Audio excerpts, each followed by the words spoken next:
Hello, hello, sois le bienvenu. Nous voici pour notre nouvelle semaine d'étude de la parole de Dieu au travers la leçon de l'école du sabbat.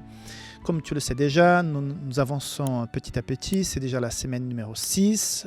On dit adieu au mois de janvier. Nous entamons déjà le mois de février. À chaque fois que je dis ça ici, je me dis, mais le temps passe extrêmement vite. Je ne sais pas si vous avez la même impression.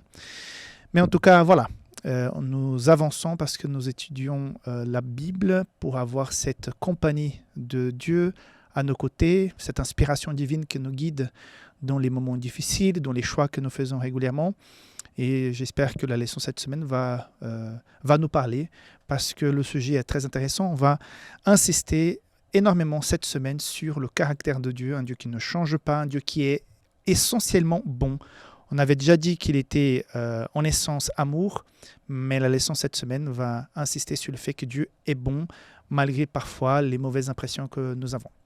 Avant d'entamer la leçon du sabbat après-midi, je voudrais encore une fois t'inviter à faire partie de notre communauté. Nous avons plusieurs communautés. Il y a celle de WhatsApp, c'est la communauté Safelis français.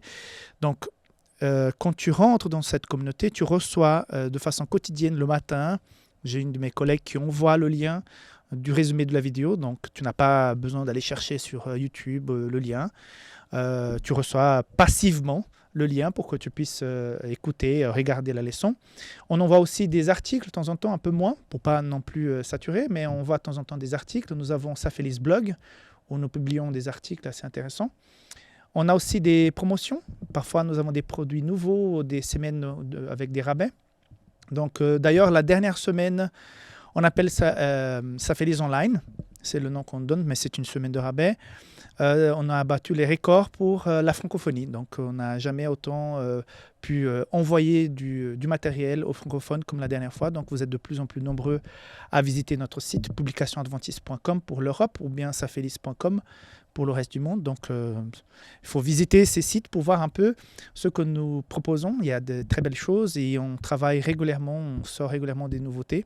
On essaye toujours, en tout cas moi je pose toujours pour qu'elles puissent sortir aussi en français. Certaines choses sont extrêmement chères de faire en français parce que le public est moindre. Mais bon, on essaye quand même. Mais voilà, visite nos sites pour que tu puisses constater nos produits, consulter notre produit. Qu'est-ce qu'il faut que je dise ? Ah oui, si jamais...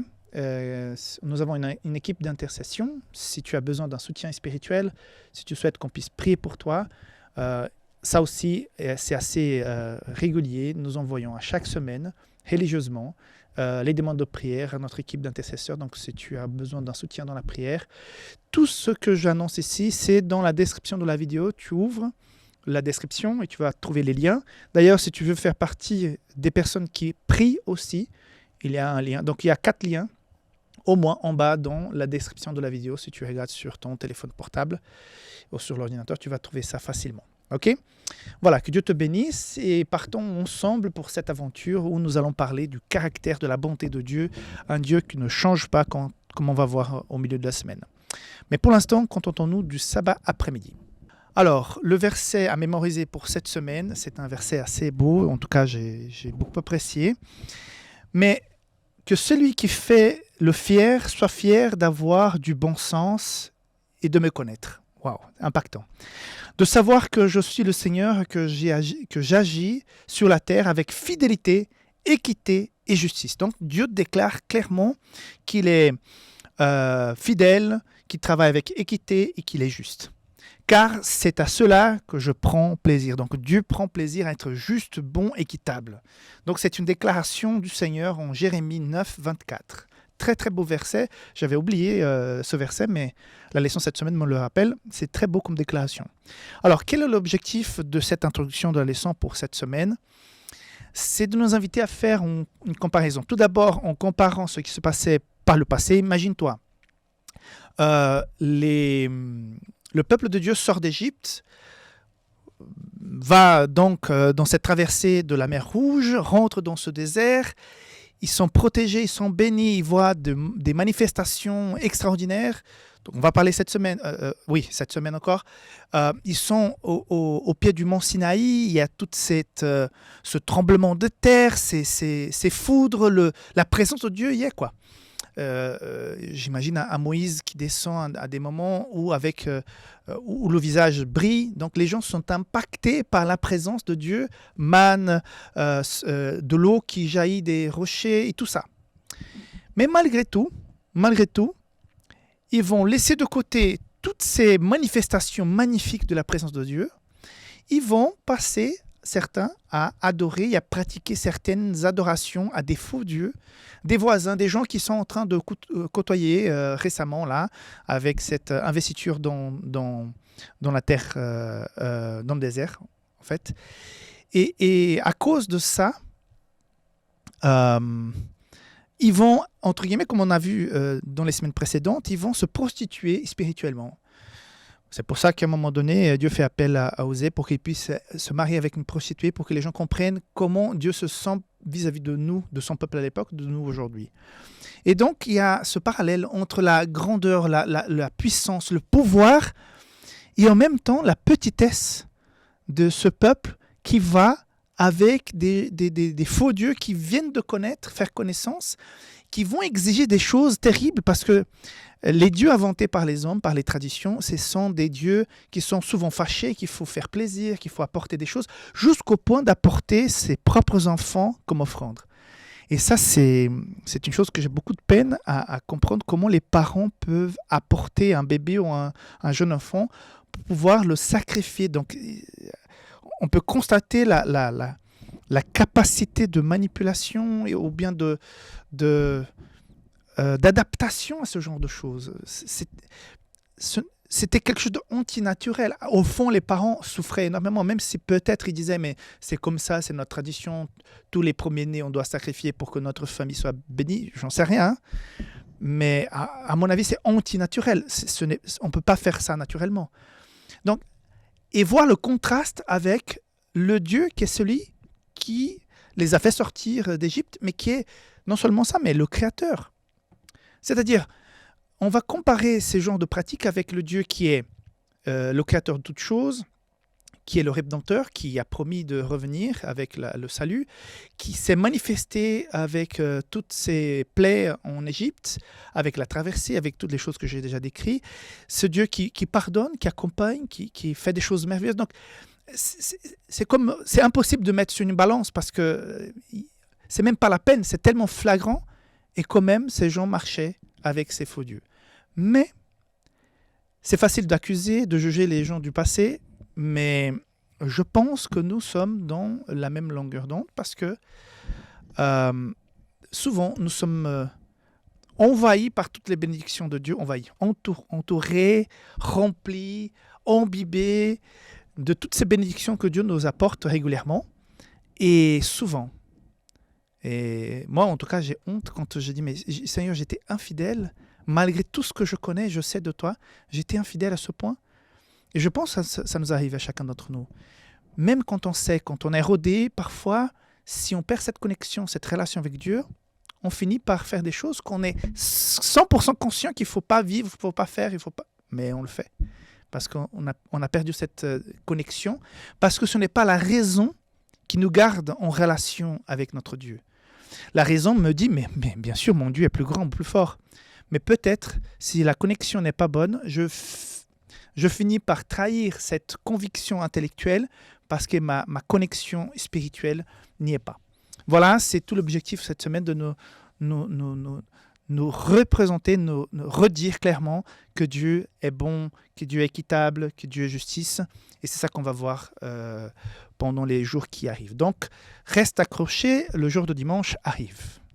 Lection du dimanche, amour et justice. Le verset, c'est le psaume 33, verset 5, qui dit ceci. « Il aime la justice et la droiture. La bonté de l'Éternel remplit la terre. » Donc, il aime la justice et la droiture. La leçon d'aujourd'hui dit clairement que notre Dieu est un Dieu extrêmement équitable. Extrêmement, on dit balancé aussi, non, en français je ne sais pas, mais vraiment qu'il y a une balance très très juste. Il y a quelque part, cette déclaration se confronte à notre réalité humaine. J'ai déjà voulu être très juste dans certaines circonstances, Et après coup, je me suis rendu compte que j'étais pas du tout juste parce que je n'avais pas tous les éléments, parce que j'ai eu un raisonnement qui était biaisé par peut-être parce que j'appréciais plus une personne que l'autre, ou parce que j'avais une impression, mais qui finalement s'avérait fausse. Donc, la justice humaine, on essaye. D'ailleurs, le symbole de la justice, c'est cette dame, les yeux bandés avec la balance dans la main. Mais on comprend que pour l'être humain, c'est extrêmement compliqué. Par contre, comme nous avons vu dans le verset mémorisé, Dieu aime la justice et l'équité. Donc, le premier message que ça m'envoie dans la leçon d'aujourd'hui, c'est est-ce que je cherche effectivement à être le plus juste, le plus droit dans les choses que je fais, dans les négoces que je fais, dans les transactions, dans la parole que j'engage. En tant que chrétien, et la Bible dit, notre oui doit être un oui, notre non doit être un non. Et parfois, je rencontre des chrétiens qui font des affaires, qui font des projets, ou qui ont une parole facile pour promettre plein de choses, mais que par la suite, on ne voit pas vraiment la suite, quoi. Voilà. Par la suite, on ne voit pas la suite. Et ça, c'est dommage parce que nous sommes dans cette recherche de ressembler Jésus, d'être comme lui. Et je pense que surtout par rapport à la parole, c'est difficile, je constate, hein, mais d'être le plus juste par rapport à ses engagements, à ce qu'on dit, à ce qu'on s'engage. Et si jamais on ne peut pas tenir l'engagement, avertir et non disparaître dans la nature. Donc, c'est une invitation à être plus sérieux, plus engagé, parce que Dieu, il a fait les choses, même par rapport à les êtres humains. Hein. Nous avons vu la semaine dernière, Dieu est capable d'aimer même quelqu'un que nous, êtres humains, nous serions vraiment... Pour nous, ça nous dépasserait d'aimer telle personne parce qu'elle a fait ceci ou cela. Mais Dieu traite chacun de la même manière. Donc mon péché qui est peut-être relativement moins grave, c'est tout à fait un péché. Dieu va le traiter avec beaucoup d'équité. Et celui qui a commis, j'en sais rien, quelque chose d'extrêmement grave, qui a ôté des vies, Dieu va lui traiter aussi avec équité. Moi, comme j'ai déjà dit, j'aurais beaucoup de peine à traiter avec équité quelqu'un qui a touché quelqu'un de ma famille, une personne avec qui j'ai de l'affection, ou bien une personne innocente. Imagine un adulte qui touche un enfant, j'aurais de la peine à traiter ce cas avec équité, parce que mes sentiments et mes passions seront engagés dans mon jugement. Mais Dieu, il est 100% équité. C'est l'objectif du message aujourd'hui. Sache que ton Dieu va toujours te traiter, pas avec méchanceté, pas avec... il ne va pas être lourd dans son jugement vis-à-vis de toi. Parfois, les gens pensent que j'ai déjà été trop loin, j'ai fait des choses extrêmement méchantes et Dieu ne va plus jamais me regarder de la même manière. Dieu te regarde de la même manière depuis ta naissance parce qu'il te juge de façon équitable. Et le jugement de Dieu, c'est quelque chose de bien. Et si tu penses au jugement de Dieu et si tu le crains, c'est encore une très bonne nouvelle parce que ça veut dire que tu le crains et puis... ça veut dire que l'Esprit Saint agit en toi. Donc, si tu crains Dieu, même au point de penser qu'il ne va pas te pardonner, c'est qu'à quelque part, tu es sensible à cette voix. Donc, il faut avancer avec assurance en croyant qu'il y a de l'amour qui est mêlé à la justice de Dieu. Donc, l'amour et la justice vont du Père. Une phrase très importante, au début du premier paragraphe, le véritable amour exige la justice. Et la véritable justice ne peut s'exercer que dans l'amour. Donc, Dieu peut être 100% amour, 100% justice. Et ça, c'est vraiment j'allais dire vachement, mais bon, mais c'est une excellente nouvelle. Que Dieu te bénisse et on se voit rapidement pour la leçon du lundi. Leçon du lundi, Dieu est totalement bon et juste. Le verset de Deutéronome 32,4, il est le rocher, ses œuvres sont parfaites car toutes ses voies sont justes. C'est un Dieu fidèle et sans iniquité. Il est juste et droit. La leçon souhaite rappeler encore une fois que Dieu est juste et aimant. Mais la grande question quand on entend ces déclarations que Dieu est 100% juste, Dieu est 100% aimant, c'est qu'est-ce qu'on fait avec toutes les injustices qui s'accaparent et même qui atteignent les enfants de Dieu. Alors, comment dire que Dieu est 100% juste, Dieu est 100% aimant, Quand quelqu'un qui est fidèle à Dieu, qui va à l'église, qui a toujours participé, qui a été toujours un bon chrétien, voit que quelqu'un de sa famille tombe malade, ou lui-même tombe malade, ou un accident lui arrive, qui va peut-être ôter la vie à cette personne, et tu te dis, mais où est Dieu quand d'un côté il déclare ça, qu'il est bon, juste et droit, on vient de lire, ses œuvres sont parfaites, donc comment peut-on dire que Dieu est parfait quand quelqu'un d'innocent est atteint par une injustice? Comment on peut dire que Dieu est juste quand il y a tellement d'injustice autour de nous? C'est une question délicate. C'est une question qui nous revient souvent. Et certains qui ne croient pas en Dieu la posent souvent pour titiller, dire voilà, si Dieu existait vraiment, il n'y aurait pas ça. Il n'y aurait pas eu les guerres. Mais souvent, j'ai déjà entendu parler, je ne crois pas en Dieu parce qu'il y a eu toutes ces guerres dans le monde, parce que si Dieu existait, il n'y aurait pas eu toutes ces guerres. Mais souvent, j'ai entendu cette phrase. Et justement, comment répondre à ce genre de questions? Tout d'abord, quand je parle avec des gens, quand j'ai l'occasion d'étudier la Bible, c'est une chose, mais quand j'ai que l'occasion d'échanger comme ça arrive souvent, je parle de caractère. Je parle de... Une chose, c'est les actions et les choses qui nous arrivent ici. Autre chose, c'est le caractère de Dieu. Le caractère de Dieu n'est pas connecté au péché. Le péché, c'est une chose qui a contaminé ce monde, et le caractère de Dieu, c'est une autre. Son caractère est, comme dit le verset, il est parfait, il est juste, fidèle et sans iniquité. Son caractère, oui. Puisque dès la création du monde, quand Dieu a su que le péché naissait dans le cœur de Lucifer, automatiquement, ce Dieu qui est différent des autres s'est investi pour le salut de l'humanité. S'est investi au travers de Jésus à venir, à vivre comme nous, à prendre forme humaine, à vivre dans la souffrance, dans la privation, et à être injustement mort, comme toutes les injustices qui nous arrivent, parce que son Fils est envoyé au milieu du péché. Ce monde n'est pas le monde planifié par Dieu. Dieu a un projet de salut. Donc, pourquoi ces misères nous arrivent sur cette terre? Parce que ce monde a été volé par le péché. Le responsable, comme il est dit dans la parabole de l'ivraie, le responsable de ça, c'est l'ennemi. Ce n'est pas Dieu. Par contre, il fait toujours en sorte qu'on pense que c'est Dieu le responsable du péché. De faire des connexions entre les mauvaises actions, les catastrophes, les injustices avec Dieu. Le caractère de Dieu est immuable, il est bon, il est droit, il est équitable, il est juste.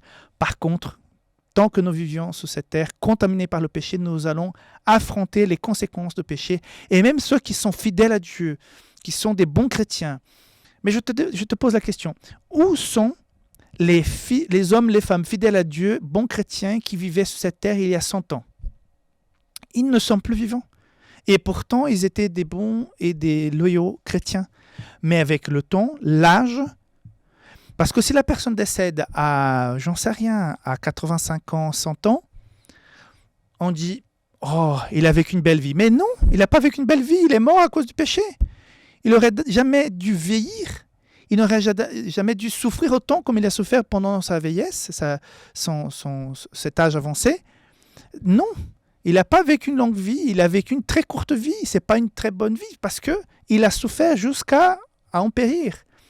Mais quand la mort arrive plus tôt, là, par exemple, j'ai un cas d'un enfant de 9 ans qui a eu une maladie et qui vient de décéder.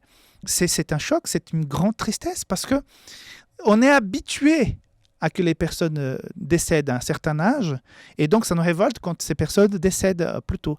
Mais on doit se révolter à tout le temps parce que peu importe l'âge de la personne, le péché nous a contaminés avec la mort.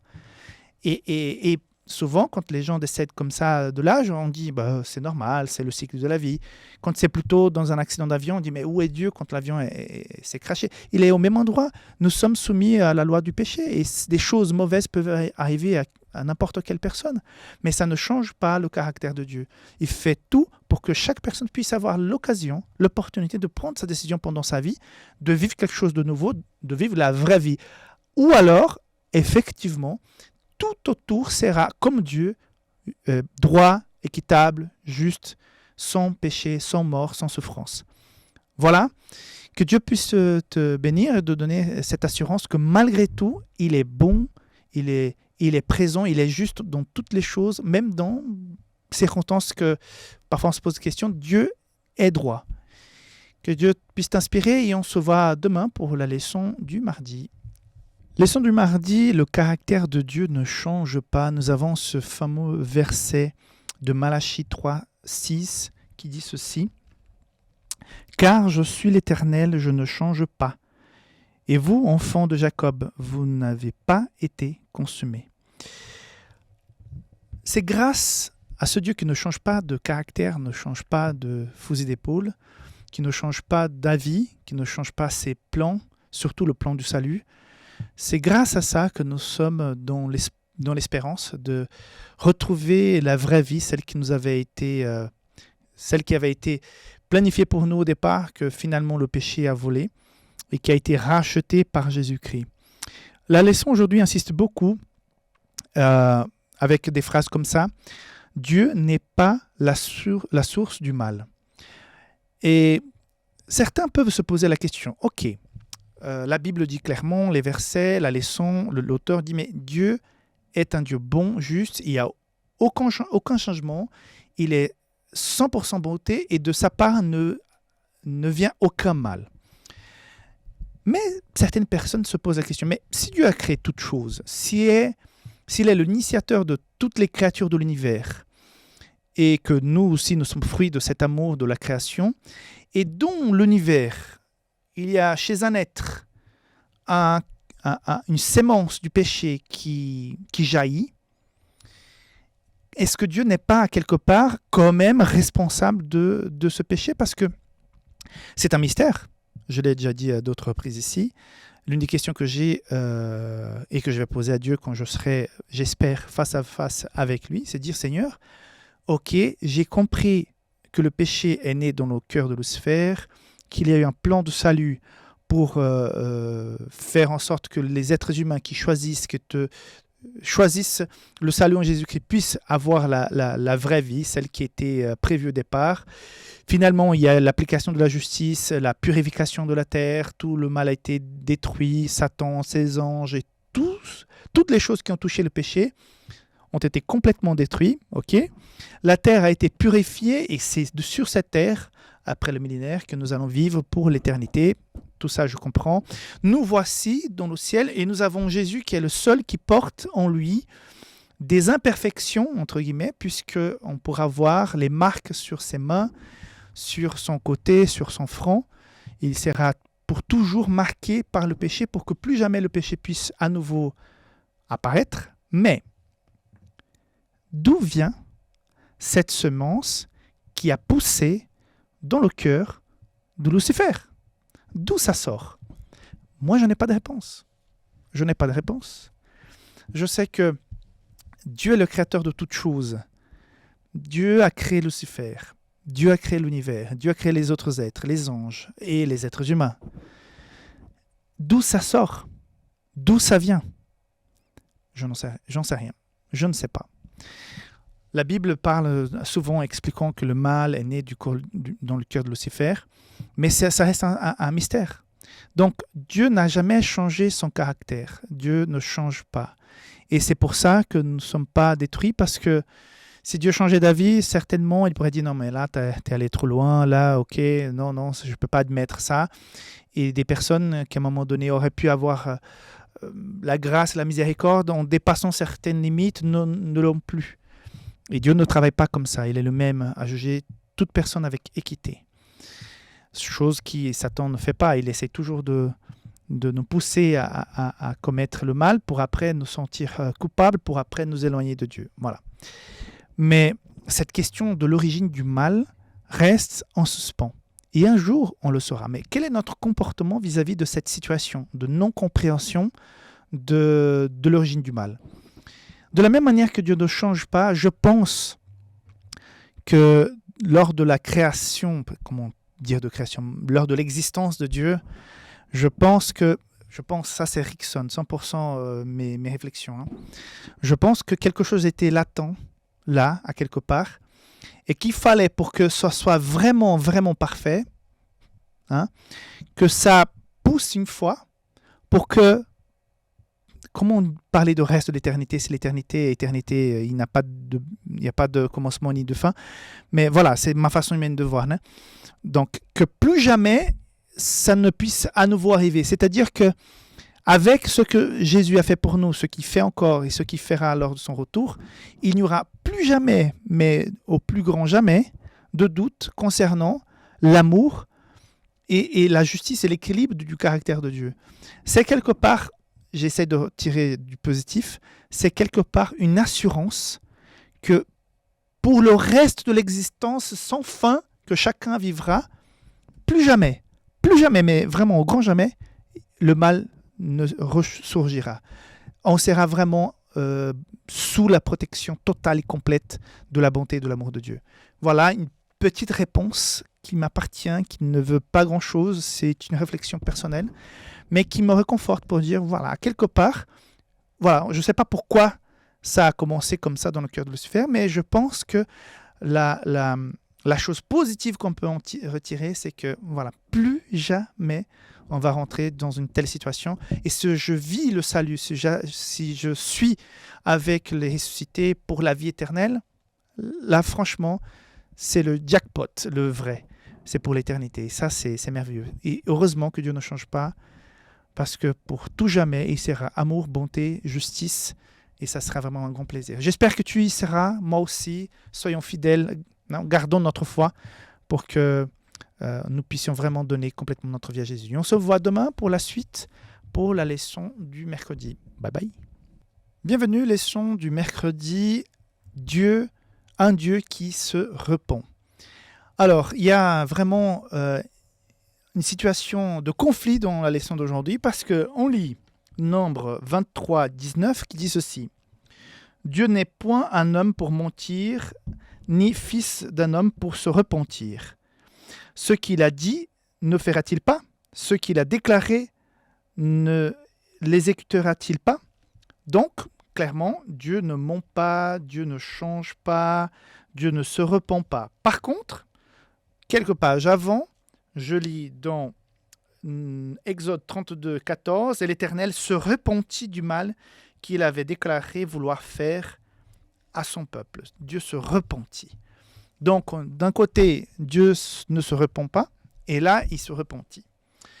Donc, ça veut dire quoi tout ça? Donc, tout d'abord, on constate, si tu lis tous les autres versets qui sont proposés dans la leçon d'aujourd'hui, cette affirmation très claire et nette, que Dieu ne change pas comme on a vu hier, que Dieu ne se répond pas, que Dieu n'est pas comme un être humain, qui va faire des choses, qui après va regretter parce qu'il vit dans cette situation de contamination par le péché. Prenons le contexte de Exode 32. La situation est assez délicate parce que le peuple a adoré le veau d'or. Moïse est dans une relation intime, il reçoit les 10 commandements de la part de Dieu. C'est un moment excellent, non, pas excellent, mais non, c'est pas excellent, mais c'est grand Dieu. Voilà, c'est le moment le plus grand Dieu parce que Moïse reçoit les 10 commandements. Donc, la terre tremble. Les gens sont en bas, ils devaient être dans l'attente de ce retour de Moïse, mais après 40 jours, ils commencent à se fatiguer. Et comme nous avons dit en introduction, ils vont commencer à adorer d'autres dieux jusqu'au point, avec l'aide même d'Aaron, le frère de Moïse, fabriquer un veau d'or. Donc, le contraste est terrible. Et quand finalement, Moïse arrive avec les tables de la loi, donc il va les jeter par terre, et je le comprends parfaitement. C'est trop le contraste, c'est vraiment, il est en train de voir, d'entendre la parole de Dieu, de recevoir les tables écrites de la main de Dieu. La seule partie de la Bible qui a été écrite par la main de Dieu, c'est les 10 commandements. Donc c'est grand Dieu, c'est énorme, c'est puissant. Et le contraste est terrible. Les gens sont même dans des orgies en bas, mais c'est le jour et la nuit. Et là, Dieu, entre guillemets, je le vois presque comme un être humain ici. Et je vais m'expliquer après pourquoi je dis ça. Verset 10. « Maintenant, laisse-moi. Ma colère va s'enflammer contre eux. Et je les consumerai. » Donc, Dieu qui est fâché. Non, ça va pas du tout. Mais je vais tous les cramer, ces gens-là. Après, il dit, Mais je ferai de toi une grande nation. Waouh! Moi, si je serais à côté de Moïse, là, je dirais, allez Moïse, c'est ton tour.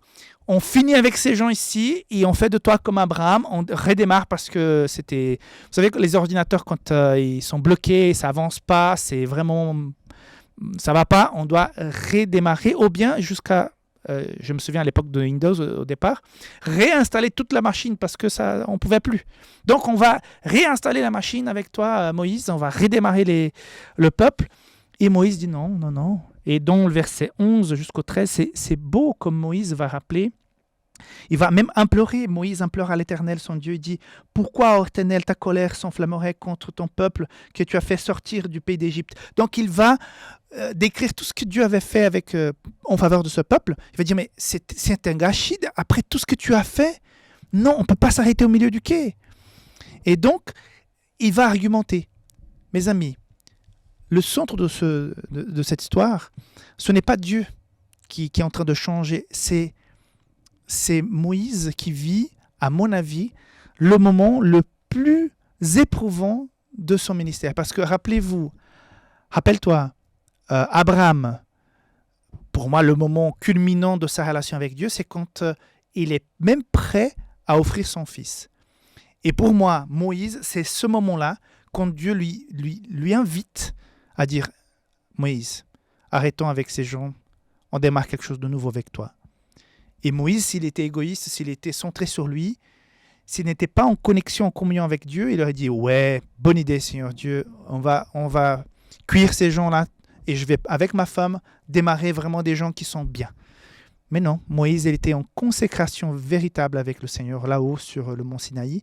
Et quand il descend même confronté à cette situation, il garde ses esprits et dit « Seigneur, non, ça ne sera pas bon pour le message, ça ne sera pas bon pour ces gens, parce que malgré tout, il y a des gens qui sont innocents là-dedans, qui ont été trompés par le péché.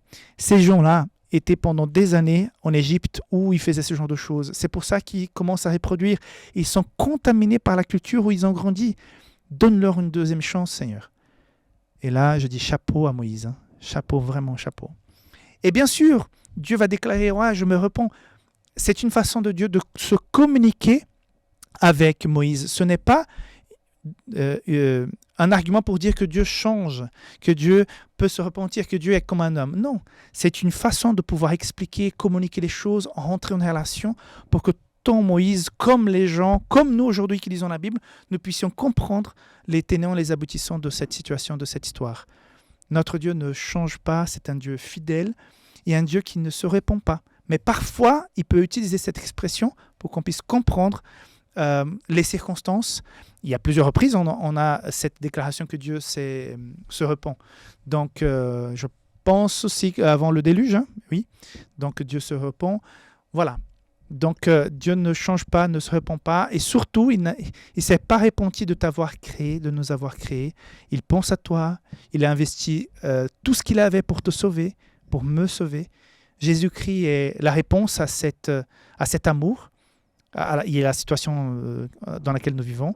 Et il nous invite à prendre cette merveilleuse décision qui est de suivre cet amour pour l'éternité. C'est tout le bien que je te souhaite, que tu puisses marcher dans les voies du Seigneur et avoir l'assurance que l'amour de Dieu pour toi ne changera jamais. On se voit demain pour la leçon de jeudi. Bye.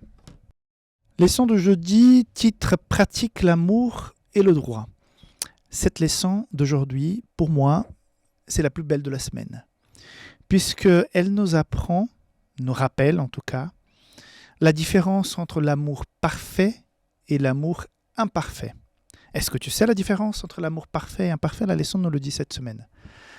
L'amour imparfait, c'est l'amour qui aime les gens autour, les parents proches, les gens qui sont gentils, les gens qui sont sympas, les gens qui sont des amis, les gens qui, à quelque part, méritent ton amour. Donc, ton amour vis-à-vis de ces personnes, c'est un amour imparfait. Je pourrais même faire un parallèle entre l'amour des parents vis-à-vis des enfants. Parfois, les parents, on est aveuglés par l'amour que nous portons vis-à-vis de nos enfants. Parfois, ils veulent des choses, ils font des choses qui ne sont pas du tout bien pour leur vie, pour leur hygiène de vie, voilà, il y a tant de choses. Et parfois, l'amour des parents peut, à quelque part, ne pas permettre d'appliquer la justice correctement pour essayer d'aider l'enfant. Vous connaissez tous, tu connais tout comme moi, des gens qui parfois ont manqué dans leur éducation vis-à-vis des enfants et qui plus tard, les enfants ont souffert de cela parce qu'ils n'ont pas eu cette éducation un peu plus stable, un peu plus rigide pendant l'enfance et n'ayant pas de limites quand ils sont adultes, ils vont énormément souffrir parce qu'ils n'auront pas ces limites qu'ils n'ont pas reçues de leurs parents. Et la vie, parfois, ça peut être vraiment très compliqué, très difficile pour ces enfants qui ont manqué de discipline et ont manqué de limites à leur jeune âge. Parce que l'amour des parents dépassait la justice et rendait les choses en déséquilibre. Par contre, l'amour parfait, selon ce que nous présente l'auteur, c'est l'amour qui est capable d'aimer ses propres ennemis. Des gens qui parfois, n'ont pas une certaine importance parce qu'on ne les connaît pas, mais même les gens vis-à-vis de qui nous avons une certaine animosité, qu'on n'apprécie pas, que ce sont les ennemis. Et quand on arrive à aimer ces personnes, l'auteur nous propose que ça, c'est l'amour parfait, parce que c'est l'amour de Dieu qui est comme ça. Dieu aime toi, qui es un fidèle chrétien, qui fréquente, qui participe, qui prie, qui étudie la Bible, qui rend la dîme, qui fait tout comme il faut. Mais il aime pareil la personne qui est en train de parjurer, crier, qui ne croit pas à Dieu, qui est mais vraiment loin de Dieu et de l'Église. Il les aime pareil, toi et cette personne. Et c'est pour ça que des personnes comme ça, un jour, peuvent connaître l'amour de Dieu. Parce que c'est tellement touchant et puissant quand on est loin du Seigneur et qu'un jour on se sent touché par cet amour et on découvre cette merveille qui est la vie chrétienne. Donc, heureusement que nous ne sommes pas Dieu pour ne pas juger mal les gens. Mais l'amour véritable est celui-là. Et la barre est très haute. Quand on lit Matthieu 5, et ça c'est que la grâce de Dieu en nous, Matthieu 5, 45, et voilà, d'abord le 45, « Afin que vous soyez fils de votre Père qui est dans les cieux, car il fait lever son soleil sur méchants et sur les bons, et fait pleuvoir sur les justes et sur les injustes. Si vous aimez ceux qui vous aiment, quelle récompense méritez-vous? Les publicains aussi n'agissent-ils pas de même? Et si vous saluez seulement vos frères, que faites-vous d'extraordinaire? Les païens aussi n'agissent-ils pas de la même? Verset 48, très compliqué. Soyez donc parfaits comme votre Père céleste est parfait. Donc, la perfection à laquelle Dieu nous appelle est celle d'être capable d'aimer même nos ennemis. Et ça, c'est pas chose facile. C'est pas une chose qu'on fait avec un claquement de doigts, mais c'est l'amour parfait de Dieu. Si j'ai un peu d'animosité vis-à-vis de quelqu'un, ça veut dire que je ne suis pas parfait comme Dieu est parfait, donc je suis cuit. Donc j'ai eu beaucoup de peine avec ces versets pendant une bonne partie de ma vie. Mais la bonne nouvelle, c'est que la perfection qui nous est demandée ici, dans ce verset, elle est dans la démarche, elle est dans le marché vers la perfection. On ne sera jamais parfait comme Dieu, on ne pourra jamais aimer comme il a aimé.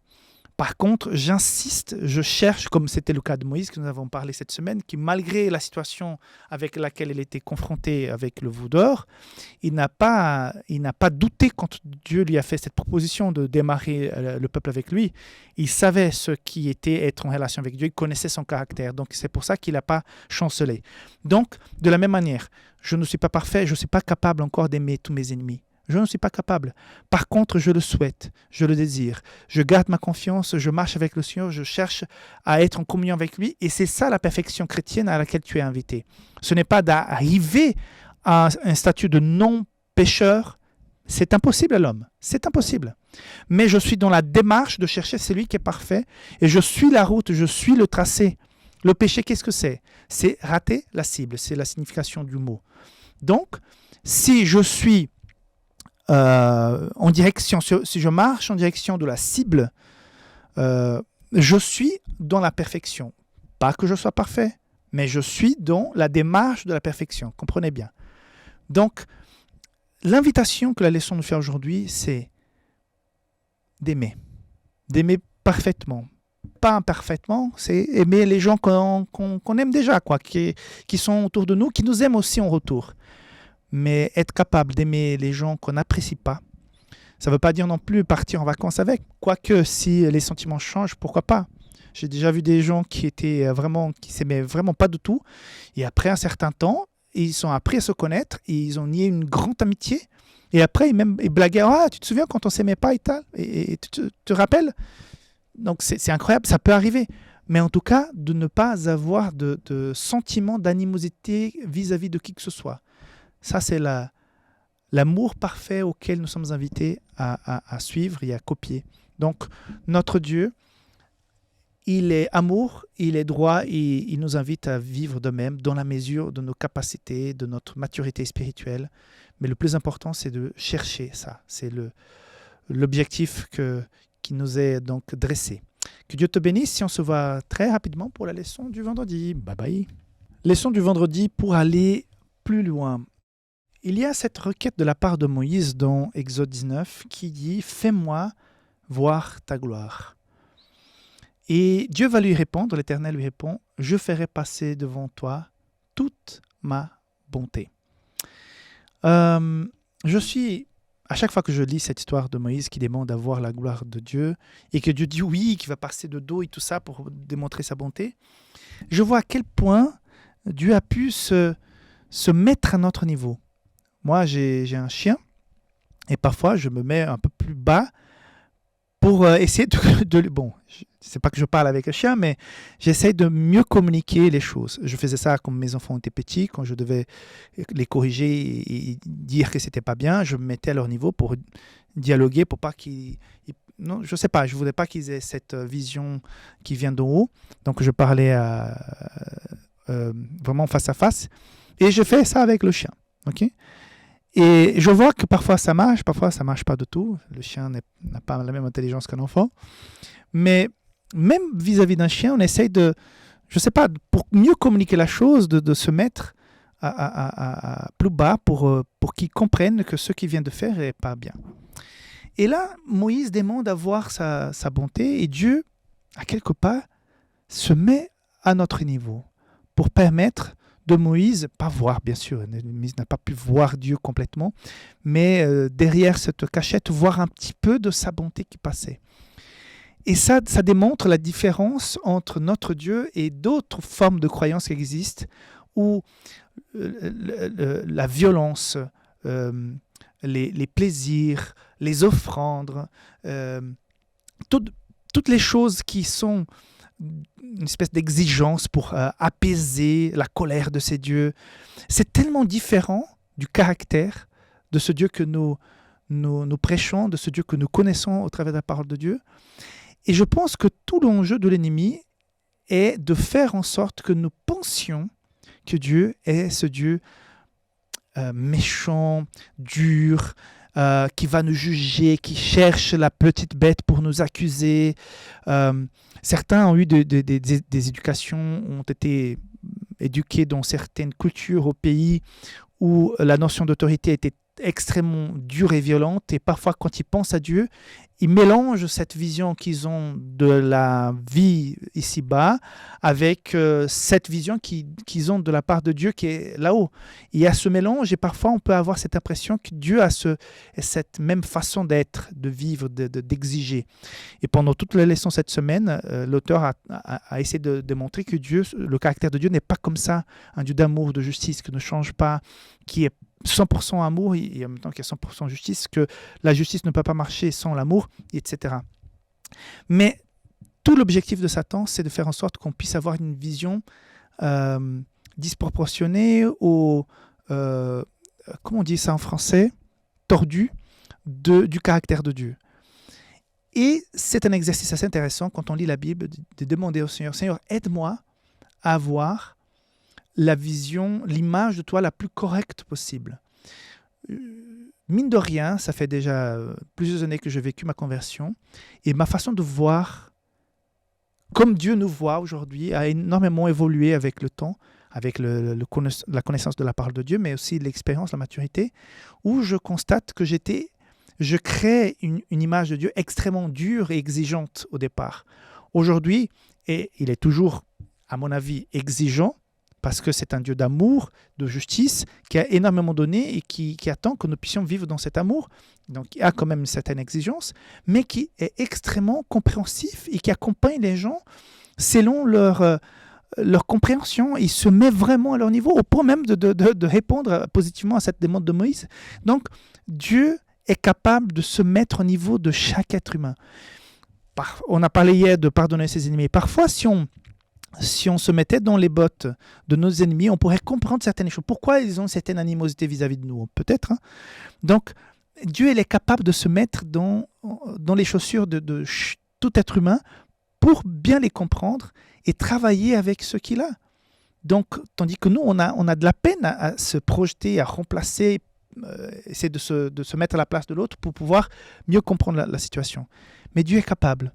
Donc, je vois toujours un Dieu exigeant, Dieu juste, mais en même temps, je ne sais pas si c'est l'âge aussi qui fait ça avec moi, mais je vois avec beaucoup plus de tendresse ce Dieu, beaucoup plus compréhensif. Et ça m'aide aussi à être beaucoup plus compréhensif avec les autres, à être beaucoup plus à l'écoute et à comprendre que voilà, cette personne a failli, elle a chuté et tal. Et en fait, voilà, qui suis-je pour lancer la première pierre? Je ne dis pas que c'est bien, comme Jésus a fait justement avec cette dame prison d'adultère en Jean 8. Mais voilà, laissons Dieu faire les choses comme il sait faire. N'avançons pas notre jugement. Ce n'est pas à nous de juger qui que ce soit. Et en même temps, nous devons être conscients que nous bénéficions aussi de cette façon amoureuse, cette façon équilibrée, pleine d'amour, de juger l'être humain qui est aussi appliquée à chacun d'entre nous. Donc c'est une bénédiction. Mais comme j'ai dit, Satan veut surtout détourner ce regard, cette vision d'un Dieu d'amour, de justice, un Dieu qui est ami, en même temps qui est père, en même temps qui est juge, en même temps qui est un frère. Voilà, c'est un Dieu différent des autres, avec beaucoup d'équilibre, beaucoup de bon sens, beaucoup d'amour, beaucoup d'espérance et surtout une promesse tenue, la venue de Jésus-Christ et le salut pour la vie éternelle. Que Dieu te bénisse. J'espère que cette leçon a été une bénédiction pour toi cette semaine. On se voit la semaine prochaine pour la leçon 7. D'ici là, profite bien de cette journée de sabbat avec ta famille, en l'église, que tu puisses véritablement rentrer en adoration pendant ces heures sacrées du sabbat. Que Dieu te garde et on se voit bientôt. Bye bye.